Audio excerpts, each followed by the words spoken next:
호주에 나무와 숲이 많은데 또 그만큼 많은 곳이 또 하나 있는데 좀 아이러니하게도 카지노예요. 카지노가 엄청 많고 그래서 도박하는 사람들이 많습니다. 근데 여러 해 전에 어떤 한 사람이 교사인데 수학 교사라 그래요. 여러분 이거 땡기는 거 아시죠? 해보셨어요? 저는 그냥 구경만 했는데 2센트를 넣고 당겼는데 정말 100만 달러가 쏟아졌습니다. 2센트 넣고 100만 불을 얻었다는 기사가 실제로 신문에 실리기도 하고 종종 그런 일이 있습니다.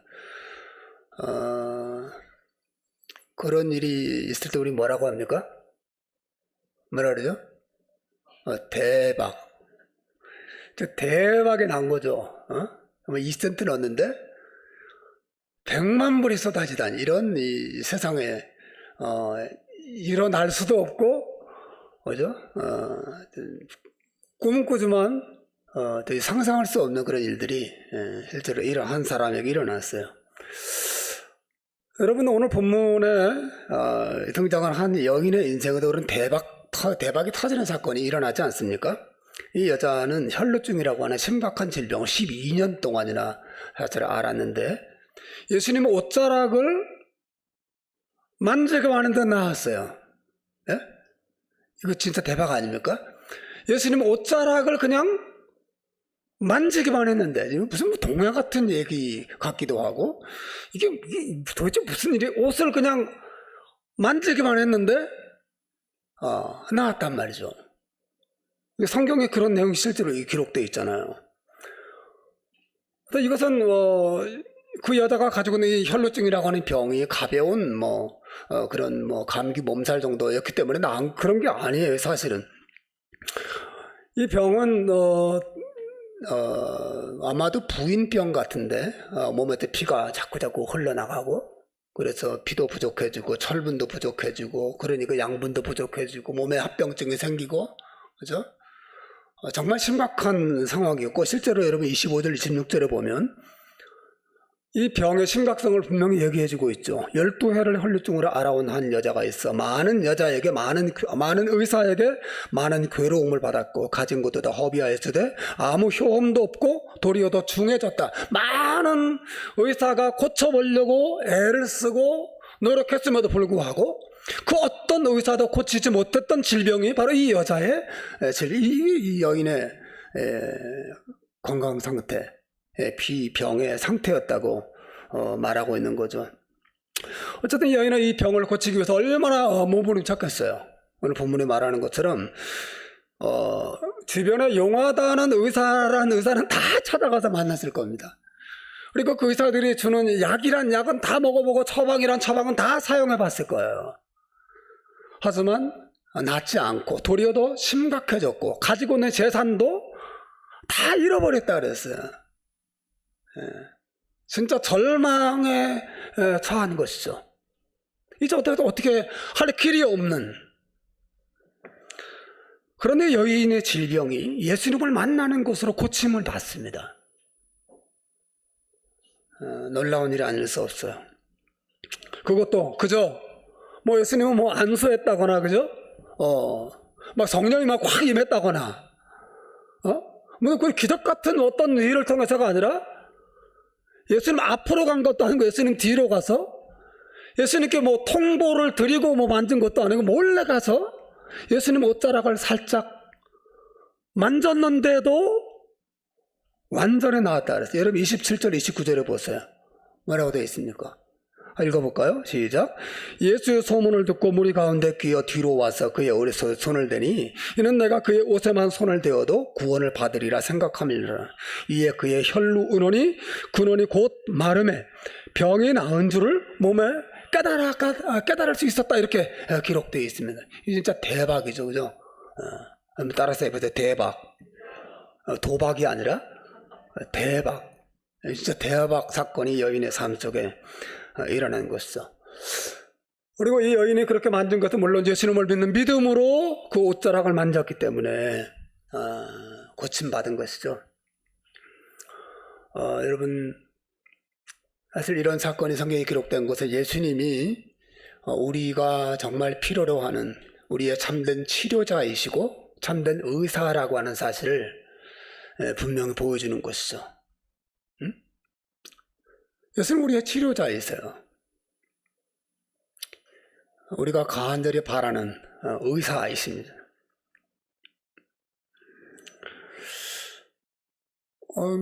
예수님이 의사이시고 예수님이 치료자이신 거 다 좋죠. 근데 목사님 그 예수님이 의사라고 하는 거야. 우리 같은 젊은이에게 무슨 그렇게 나 다 건강하고죠. 팔팔하고 나 질병도 없는데 예수님 의사라는 게 나랑 무슨 상관이 있습니까? 그런 소식은 저 삼성의료원이나 또 뭡니까 현대 아산병원이나 혹은 요양병원 그런 데 있는 할아버지 할머니들 정말 거동도 못하는 그런 대박이 필요한 그런 사람들에게 필요한 거지. 저는 아주 팔팔하고 저는 멀쩡하고 저는 아무 문제가 없는데 예수님이 치료자이시고 의사라는 거 좋은 말씀이죠. 이렇게 지나갈 수도 있을지 모르겠어요. 그러나 여러분 기억하셔야 됩니다. 성경은 특정인만을 위해서 기록된 책이 아니에요. 노인 요양병원에 있는 할머니, 할아버지들만을 위해서 기록된 사건이 아니라고 하는 거예요. 이 말씀은 사실은 이 자리에 있는 남녀노소 모든 사람들, 어떤 면에서 세상의 전 인류를 위해서 기록된 책이에요. 왜 그렇습니까? 왜냐하면 우리 모두가 다 환자고 우리 모두가 어떤 질병을 가지고 있는 존재이기 때문에 그래요. 여러분 자신을 그렇게 생각해 본 적이 있나요? 난 환자야. 그렇게 생각해 본 적이 있으세요? 나는 환자구나. 나는 치명적인 질병을 가지고 있어. 그렇게 자신을 생각해 본 적이 있으세요?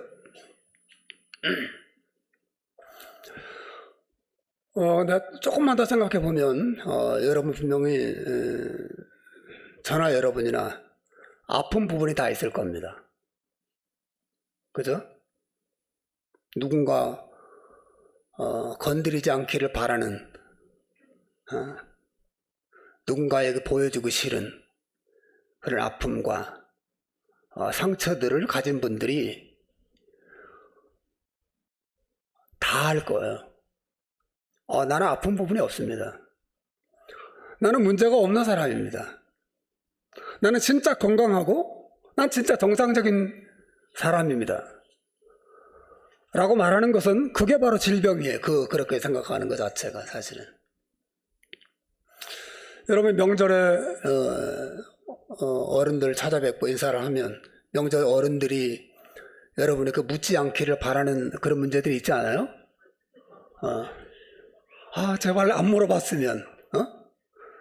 올해 나이가 몇이야? 제발 좀 안 물어봤으면, 그죠?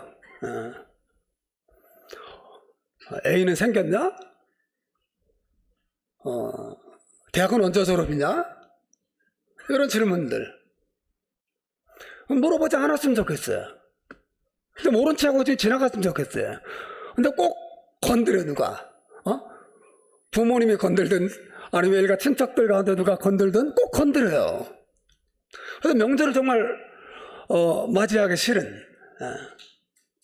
여러분 왜 그런 것들 건드리고 우리가 싫어합니까? 왜냐하면 그 안에 뭐가 있어? 우리 아픔이 있잖아요. 우리의 자존심이 있잖아요. 그죠? 우리의 열등감을 불러일으키는, 우리를 낙심시키는, 우리를 분노하게 만드는 어떤 문제가 남들이 건드리지 않기를 바라는 그 일 속에 들어있지 않습니까? 그죠? 바로 그게 우리가 병자임을 보여주는 증거예요. 공부를 많이 한 사람은 이런 것을 우리의 그런 상태를 가리켜서 병든 자아라 그렇게 불러요. 우리의 자아가 병들어 있다는 거죠. 여러분 정말 성경을 알고 기독교를 알고 소위 복음이라고 말하는 그 내용을 정확하게 이해하려면 여러분 자신이 그렇게 병들어 있다는 것부터 정확히 알아야 돼요. 왜 나한테 예수님이 필요하고 예수님의 치료하심이 필요한지 비로소 알 수 있거든요. 그럼 고쳐달라고 말을 하죠. 나는 멀쩡한데요? 이렇게 생각해서 무슨 예수님께 도움을 구하고 무릎 꿇을 수 있겠어요? 그죠?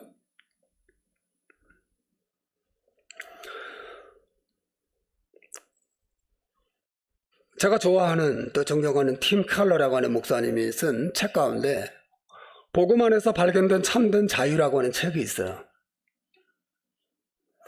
그 책 안에서 켈러 목사님이 우리 자아가 병들어 있음을 보여주는 증거를 소개한 적이 있습니다.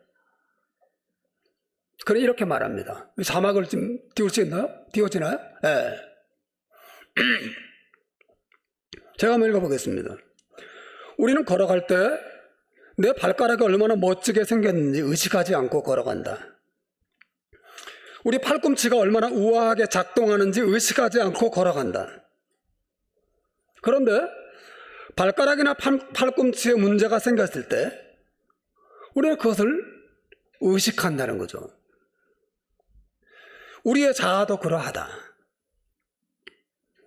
우리가 우리의 자아를 계속 생각한다면 그것은 우리의 자아에 상처가 났기 때문이다. 여러분 이게 참 정확한 지적이 아닐 수 없어요. 제가 얼마 전에 여기 한국 들어와서 제 아내가 저를 위해서 구두를 한 켤레 샀습니다. 새 구두. 오늘은 제가 신던 구두를 신고 왔는데 새 구두를 한 켤레 샀어요. 하지 말라고 그랬는데 필요하다고 그래서 또 사줬어요. 그래서 신었습니다. 또 신고는 버스에서 내려서 제가 호주랑 이 한국은 운전석이 반대니까 오랜만에 들어와서 제가 반대 운전석에서 운전할 자신이 없더라고요. 나이도 좀 들고 그래서.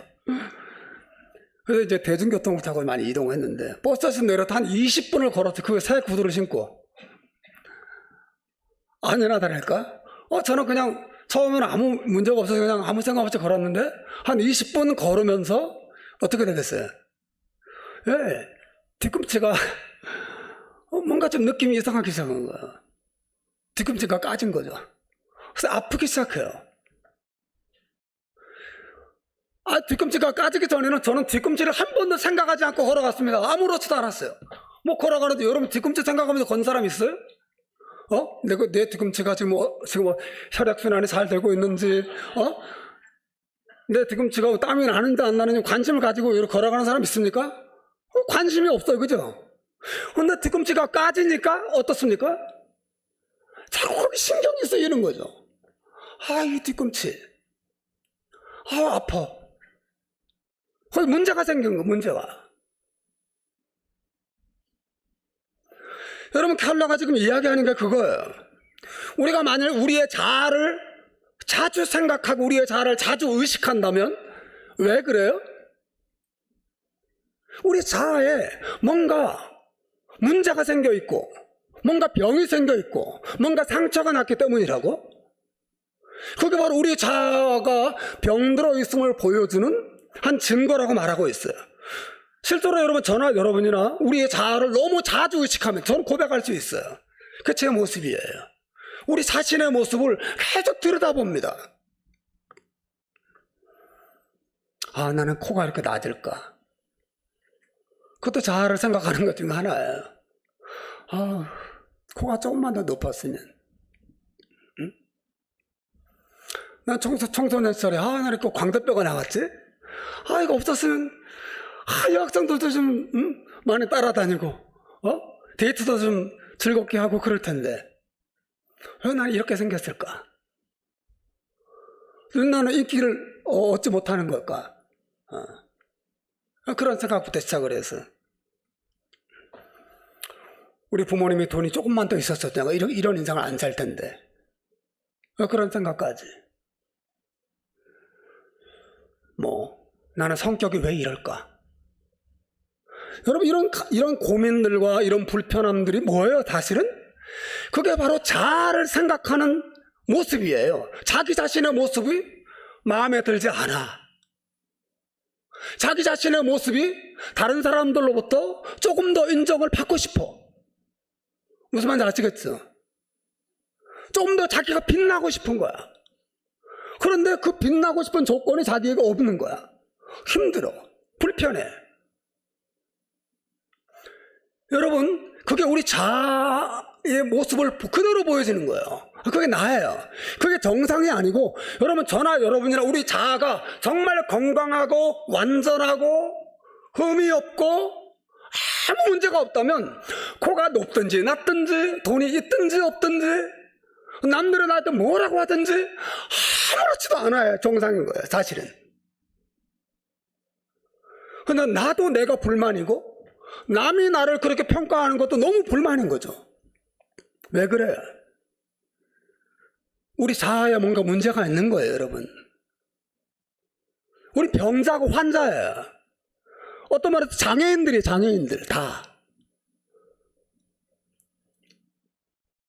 문자를 보냈는데 답이 없어. 어떤 친구가 이 자식이 내 문자를 씹어?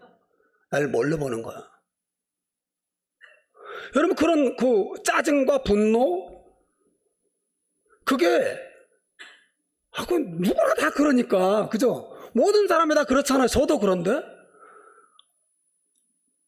그래서 그냥 뭐 자연스러운 것이라고 생각하기 쉽지만, 사실은 우리의 자아가 아주 건강한 문제가 없다면 문자를 보내서 답이 없든지 말든지 뭐 그렇게 나를 화나게 만드는 문제가 될 수 없는 거예요, 사실은. 무슨 말인지 아시겠죠? 우리 자아에 먼저 뭔가 문제가 있는 거예요. 팀 켈러 목사님의 그 책을 제가 여러분에게 권하는데 한번 읽어보세요. 그 책에서 조금 더 우리의 자아가 병들어 있음을 보여주는 4가지 특징을 켈러가 소개해요. 병든 자아는 이런 4가지 특징을 나타낸다는 거예요. 첫째, 비어있음. 병든 자아는 비어 있습니다. 둘째, 아픔을 느낌. 병든 자는 아픔을 느껴요. 셋째, 바쁨. 병든 자는 항상 바빠요. 넷째, 깨지기 쉬움. 이게 무슨 말인지 잠깐 설명하겠습니다. 여러분, 첫 번째 특징이 뭐라 그랬어요? 병들어 있는 자아의 첫 번째 특징이 뭐라고요? 비어 있어요. 이것은 공허함을 말해요. 술을 마시고 마약을 하고 섹스를 하고 그래도 그때뿐이에요. 금방 뭔가 채워지는 것 같은데, 뭔가 기쁨이 있고 뭔가 만족이 있는 것 같은데 잠시야, 잠시. 그리고 또다시 텅 빈 것 같은 허전함과 공허함이 마음에 밀려들어요. 여러분, 병든 자의 특징이에요. 비어 있습니다. 진짜 만족을 얻지 못해요. 여러분들 뉴스 보셨겠지만 정말 돈 많은, 그리고 권력 있는 그런 많은 그 젊은 부부들이, 여러분 스와핑이라는 거 아시죠? 예? 자기 파트너 바꿔서 집단 섹스를 하는. 그 원인을 인터뷰했을 때 뭐라고 그 옛날에 인터뷰에서 나왔는데 뭐 어떤 대답이 나왔는지 아세요? 무료했다는 거예요. 인생이 무료하다는 거예요. 다 가지고 있어요. 모든 걸, 세상을 다 가진 사람들이 너무 무료한 거야. 왜 그래요? 병들어 있는 것입니다. 병든 자의 첫 번째 특징은 비어 있는 것입니다. 두 번째, 아픔을 느낌. 병든 자는, 이 얘기는 자주 감정이 상한다는 특징을 나타내는 거예요. 자주 기분 나빠요. 자주 자존심이 상합니다. 자주 아픔을 느껴요. 자주 열등감을 느낍니다. 자주 이 환경에 대한 분노가 일어나요. 그러니까 평화가 없는 거죠, 그죠? 이게 병든 자의 두 번째 특징이에요. 세 번째, 병든 자는 바빠요. 이게 무슨 말이냐면 아무것도 하지 않고 가만히 있으면 계속 마음에 불안함이 있는 거죠. 그 불안함을 이기기 위해서 뭔가 열심히 해야 돼요. 가만히 있으면 평화가 없어요. 끝없이 움직여요. 이게 병든 자아의 세 번째 특징이에요. 마지막, 병든 자아의 네 번째 특징. 깨지기 쉬워요. 이것은 자신에 대한 실망과 좌절과 절망이 너무 자주 쉽게 찾아와요. 내 힘으로 도저히 극복하기 어려운 상황을 만나면, 혹은 너무너무 굴욕적인 대우를 받았다고 생각하면 그냥 삶을 마감하고 싶어요. 그냥 다 끝내버리고 싶어요. 자살 충동을 느끼고. 여러분, 이런 게 뭐예요? 내 자아가 병들어 있다는 것을 분명하게 보여주는 거예요. 병든 자아.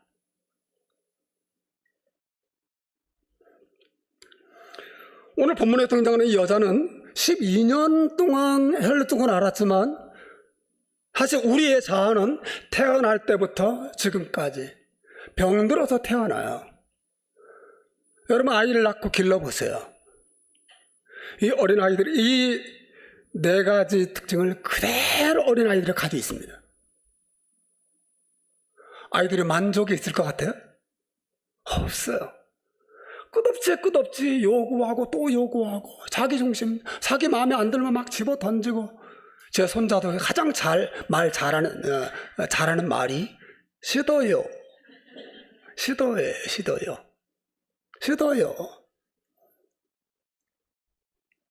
그게 우리 자아예요. 갑자기 자기 중심으로 모든 것이 돌아가고 자기 만족이 주어지기를 바라요. 주어졌어도 조금 지나면 또 불만돼요.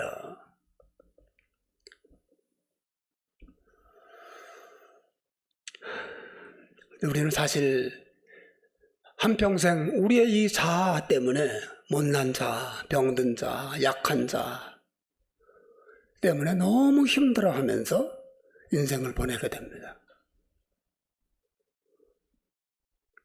여러분, 우리의 자아가 병들어 있다는 것보다 더 중요한, 더 슬픈 일이 뭔지 아세요? 우리가 자아가 병들어 있다는 것보다 더 슬픈 일이 있어요. 그것은 그 어떤 의사도 우리의 병든 자아를 치료할 수 없다는 거예요. 그게 이 여인의 문제 아니었습니까? 12년 동안 혈루증을 앓았어도 의사가 있고 고쳐줄 의사가 있고 약이 있고 뭐 처방이 있다면 뭐 괜찮잖아요. 고치면 되니까. 근데 여기는 문제가 뭐였어요? 많은 의사를 만났지만 그 어떤 약도 처방도 이 여인의 질병을 고치지 못했다는 것이고, 그것은 저나 여러분 우리의 자아에 대한 상황도 동일하다는 것입니다. 우리 주변에 우리의 자아를 고쳐보겠다고 나선 의사들이 많습니다. 여러분, 여기 앞에 잠실 교보에 교보문고 가셔서 인문학원에 가보세요. 우리의 마음을 다루는 책과 이 글들이 얼마나 많은지 모릅니다. 40세의 논어 읽기,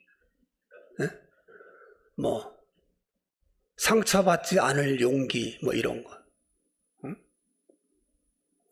나를 사랑하고 나를 용서하는 방법, 뭐 온갖 우리의 자아를 한번 건드려주고 위로해주고 어떻게 치료해 보려고 주어지는 그 책과 처방들이 얼마나 많은지 몰라요.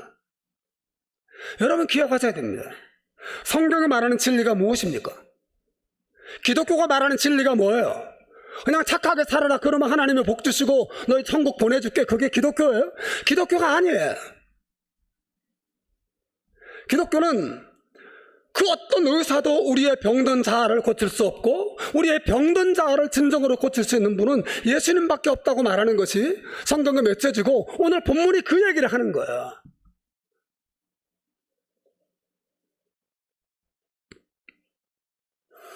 여러분 어째서 예수님만이 참된 의사고 예수님만 우리의 병든 자를 고칠 수 있다고 말할 수 있을까요? 이 세상에 훌륭한 종교인도 많고 훌륭한 철학자들도 많고 훌륭한 글, 책 너무 많은데 어째서 예수님만 그 고칠 수 있다고 말하는가? 이거 너무 독단적이 아니에요? 이런 질문을 할 수도 있습니다.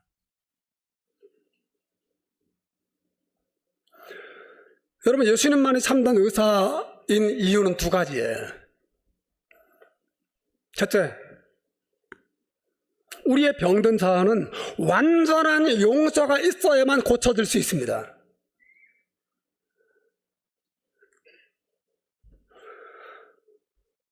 여러분 잘 기억하셔야 돼요. 여러분 병든 자의 특징 가운데 하나가 뭐냐면 자기 약점이나 자기 잘못을 인정하기 싫어해요. 지적받기 싫어합니다. 그리고 그걸 끊임없이 방어하고 핑계대고 싶어해요. 자기 약점이나 자기의 잘못을 자기의 있는 모습 그대로를 사람들 앞에 막 까발리고 그걸 다 드러내고 인정하면 두려운 거죠. 그때 사람들이 나를 사랑하지 않고 내가 사랑받지 못하고 인정받지 못할지도 모른다는 두려움이 우리에게 있는 거예요. 여러분 제 말 지금 듣고 있습니까? 네. 그런 두려움이 있어요. 내가 이런 지방 대학 출신이라는 것을 혹은 대학 고등학교만 졸업한 사치라는 것을 주변 사람들 다 알면 나를 어떻게 생각할까? 말하지 못해요. 우리 집안 분위기나 혹은 내가 이렇게 엉망진창으로 과거에 살아온 이 모든 내용을 저 사람이 알면 나를 어떻게 평가할까? 이런 두려움이 사람들에게 있어요. 그래서 끝없이 핑계하고 끝없이 거짓말을 하고 자기의 진짜 모습을 감추려고 해요. 유식한 말로 그런 것을 방어 기제가 발달한다 그러죠. 끝없이 피하려고 그래요. 평화가 없죠.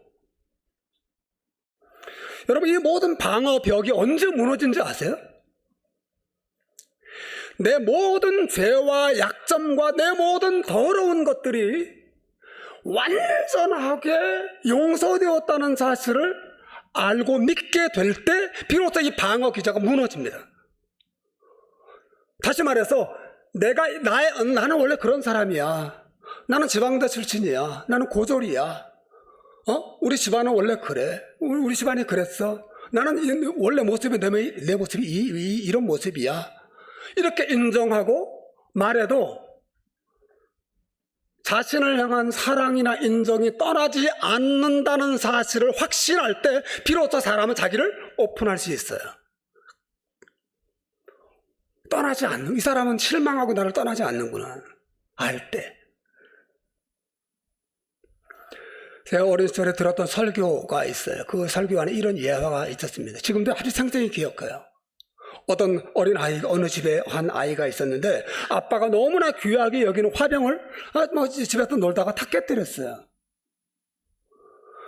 근데 아버지가 너무너무 귀하게 여기는 화병인데 근데 이 화병이 깨진 걸 아버지가 알면 그냥 노발대발 할 게 너무 상상이 되니까 이 아이가 그걸 막 깨끗하게 치우고 자기가 안 깨뜨린 척 이렇게 했어요. 근데 그 모든 광경을 그 집에 사는 종이 다 봤어요. 근데 아버지가 야, 이 화병 어디 갔냐? 아무리 봐도 안 보이네. 혹시 너 봤냐? 아니요 아버지 저 못 봤는데요.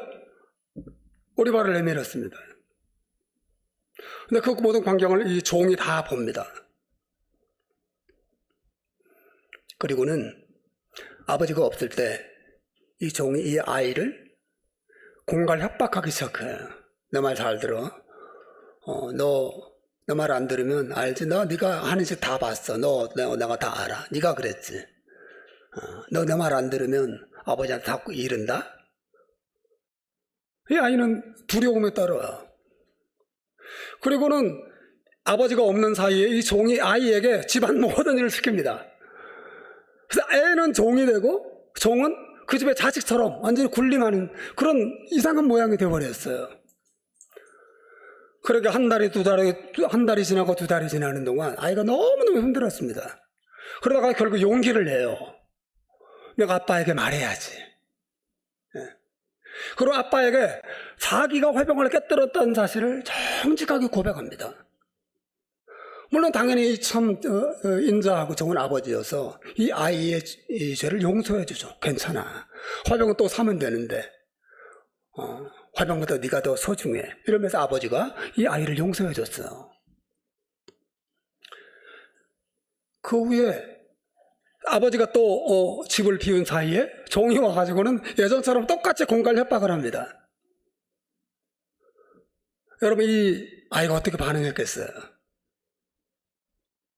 두려워했을까요? 아니죠. 일로 봐. 일로 봐. 말해 가서. 그래, 내가 깼다. 왜? 어쩔래? 더 이상 자기의 잘못, 자기의 이런 실수를 방어하려고 하지 않아요. 왜? 그걸 다 드러나도 아버지의 그 사랑이, 그죠? 아버지와의 관계가 자기를 떠나지 않는다는 사실을 알고 이미 그 모든 것에 대해서 용서받았다는 사실에 대한 확신이 있기 때문에 자기를 방어하려 하지 않습니다. 사랑하는 여러분, 저와 여러분의 약점들, 그게 학벌이든 외모든 뭐 가정이든 돈이든 무엇이든지, 그 여러분이 생각하는 나는 정말 이런 게 약점이고 이렇게 부족하고 이게 엉망이고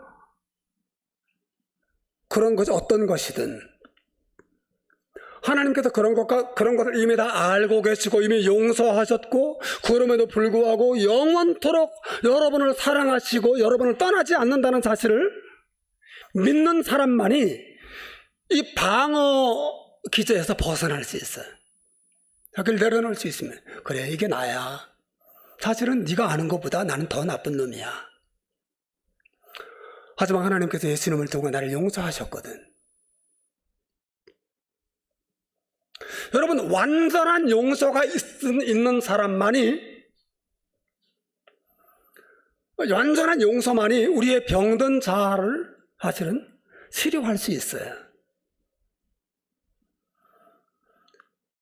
이 영원하고 완전한 용서는 오직 예수님 안에만 있습니다. 왜냐하면 예수님의 이 용서는 그냥 말로만 용서한 게 아니라, 그죠? 우리가 받아야 할 죄의 형벌을 대신 다 받고 얻으신 용서거든요. 베풀어 주신 용서예요. 우리의 죄를 위해서 형벌 받아주신 분은 예수님 한 분밖에 없습니다. 누가 있어요? 공자, 맹자가 우리 죄를 위해서 형벌 받았습니까? 그들은 그냥 어드바이스를 했을 뿐이지, 인생의 지혜를 그냥 어드바이스 했을 뿐이지. 내가 저지른 수많은 죄와 허물들을 그것이 가져다 줄 모든 형벌들, 그 누구도 받아준 사람이 없죠. 예수님은 성경이 말하기를 우리 죄를 위해서 우리 대신 형벌을 받고 십자가에 죽어주신 분이죠. 그런데 예수님의 용서는 그저 심리학적인 위로나 다독거림이 아니고, 예수님의 용서는 우리 대신 형벌 받아주신 실제적이고 실천적인 그런 용서예요. 놀라운 용서죠. 이런 용서가 없어요.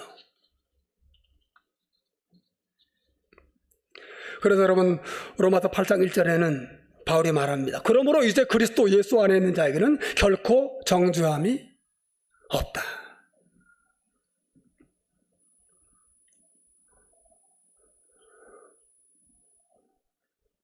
이런 완전한 용서, 그래서 내 죄와 허물과 여러 가지 약점에도 불구하고 나를 향한 하나님의 은혜와 사랑은 절대로 나를 떠나지 않는다는 확신을 가질 때 나를 오픈하는 게 저 두렵지 않습니다. 그래, 이게 나야. 하지만 하나님 나를 영원히 사랑하셔.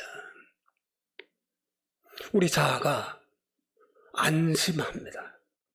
평안을 누리기 시작해요.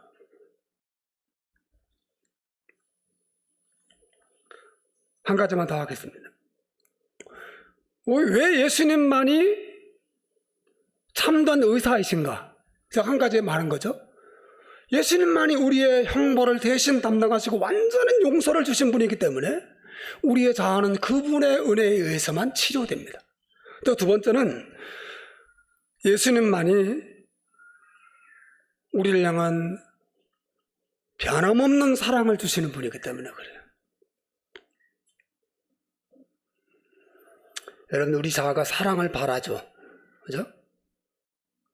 저도 이번에 한국에 들어와서 우리 많은 사람들에게 사랑을 받았습니다. 우리 어머님도 저를 사랑해 주시고, 우리 딸 가족들도 저를 사랑해 주시고, 우리 친구도 있고, 나를 사랑하는 너무 많습니다. 사랑받을 때 기뻐요. 그죠? 우리 자아가, 그죠? 사랑받을 때 위로받고 만족을 얻는단 말이죠. 그런데 그런 사랑들은 일시적인 사랑이고 부분적인 사랑에 지나지 않아. 잠깐 그냥 마음의 위로를 주는 사랑에 지나지 않아. 그래서 내가 전혀 사랑스럽지 않다는 것을 발견하면 언제든지 떠날 수 있는 사랑들이에요. 여러분, 그 말 동의하지 않으세요? 내가 사랑스럽지 않다는 것이 발견되면 언제든지 손을 놓고 뒤를 돌아갈 사람들이, 이게 사람의 사랑이에요. 나를 떠나지는 않더라도, 우리 어머님은 나를 떠나시겠어요? 제가 바지에 똥을 싼 그런 목사라 한들 우리 어머님은 나를 사랑하는 걸 그만두고 떠나시겠어요? 그렇지는 않겠죠. 하지만 어머님의 사랑이라 하더라도 그분의 사랑은 그냥 내 감정을 만져주실 뿐이지, 내 영혼 깊은 곳까지 그분의 사랑이 나를 만져주질 못해. 그게 부분적인 사랑이죠. 일시적인 사랑이에요. 여러분, 우리의 자아가 정말 만족을 얻을 수 있는, 치료를 받을 수 있는 것은 그런 부분적이고 일시적인 사랑이 아니라 영원하고 변함이 없는, 내가 어떤 모습을 보인다 할지라도 내 곁을 떠나지 않는 그런 영원하고 완전한 사랑이 내 안에 있을 때, 내가 그 사랑을 발견하고 그 사랑 안에 들어가게 될 때 내 자아가 비로소 안식을 얻고 만족을 얻습니다. 이 사랑이 나를 향하여 있구나. 내가 그 사랑 안에 있는 존재구나. 내가 이 사랑을 받고 있구나. 이게 너무너무 놀라운 사랑이구나. 이것을 알 때 우리의 자아가 치료돼요. 만족이 옵니다.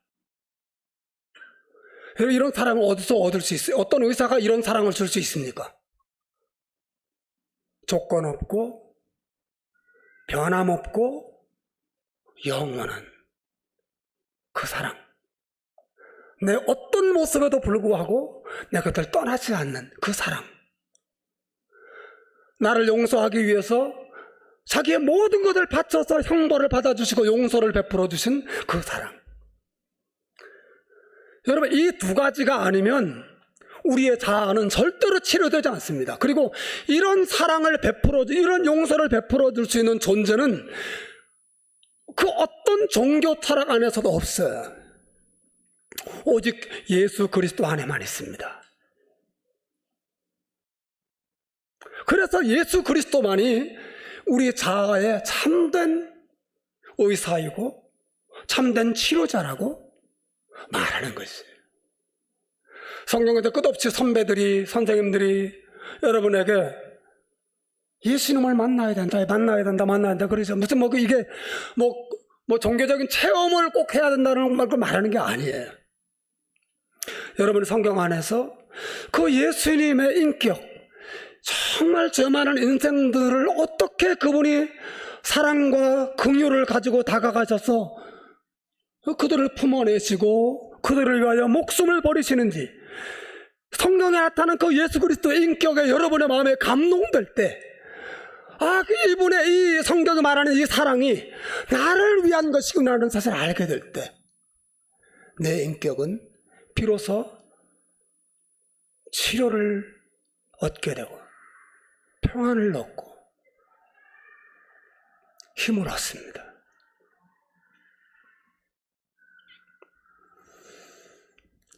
말씀을 맺습니다. 사랑하는 여러분, 우리 병든 자아는 좀 더 착한 사람이 되어보려고 몸부림다고 고쳐지는 게 아니에요. 책 몇 권 더 읽는다고 여러분이 여러분의 병든 자아가 쉽게 상처받고 쉽게 분노하고 쉽게 자존심 상하고 쉽게 열등감, 쉽게 우월감에 빠지고 쉽게 남을 무시하고 쉽게 낙심하고 쉽게 막 공허감을 느끼고 어쩔 줄 모르는 그런 마음들이 여러분의 노력과 여러분의 착한 일 하지 안 돼요.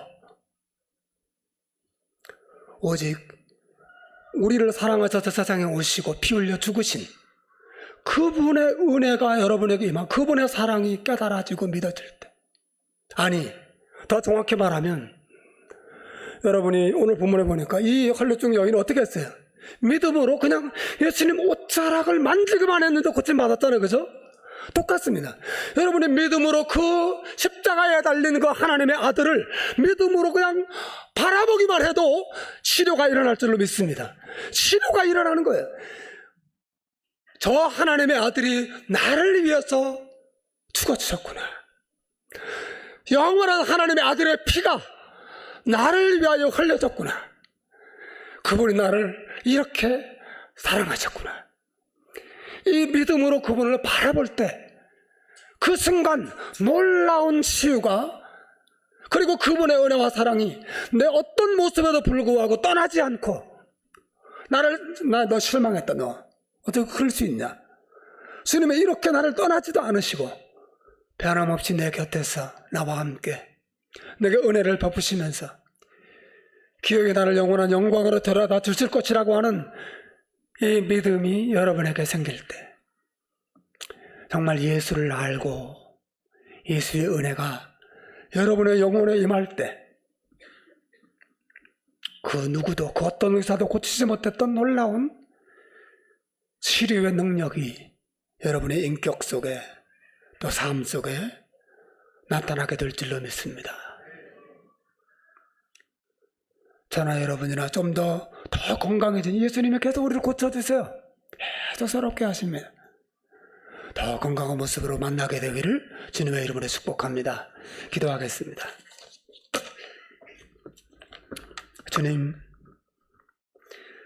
주님이 얼마나 좋은 분이신지 우리의 눈을 열어주시고 보게 하여 주시고 예수 사랑이 우리 인격 속에 흘러 들어오도록 축복하여 주옵소서. 예수님 이름으로 기도합니다. 아멘. 말씀대로 제가 축도를 하겠습니다. 축도 후에 우리 전본인 사모님 나오셔서, 선교사님 나오셔서 선교 간증해 주시겠습니다. 기도합시다. 이 땅에 오셔서 친히 사랑으로 우리의 모든 것의 구주 되신 예수님의 은혜와 사랑의 구주 예수님을 보내주신 하나님의 그 크신 사랑과 예수 그리스도가 너를 사랑한다고 지금도 계속 말씀과 삶을 통해 가르쳐주시는 성령님의 위로와 교통하심이 하나님을 예배하는 젊은이들과 저들의 앞길과 기도 제목 위에 영원토록 함께 있을지어다. 아멘.